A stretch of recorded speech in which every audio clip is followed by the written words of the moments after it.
This exercise involves two movements. It is for leg abduction and adduction with resistance.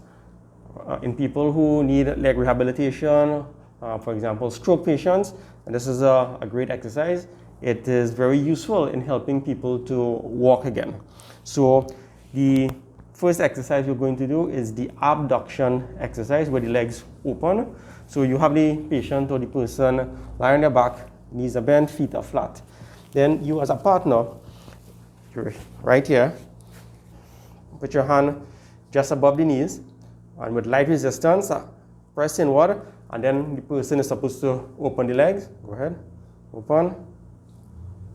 And this is good here, and close. Open, and close. Open, and close. Now, as the assistant, make sure that you're also comfortable. So, in this position, I'm just here for demonstration purposes, but come here.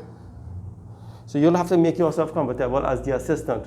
Remember, you need to be capable of helping the person maybe for an extended period of time. So you also need to take care of your back. So make sure you are in a comfortable position. Now the next one will be the adduction, which is the opposite. So the person starts from an open position. You can take either your fists, place it just above the knees, or your forearms. It all depends however it is you are comfortable. Go ahead, close. Let your fist touch. Close. Light resistance. Good. Right, so these are two exercises for leg muscle rehabilitation. Again, helpful in stroke patients who need to walk again.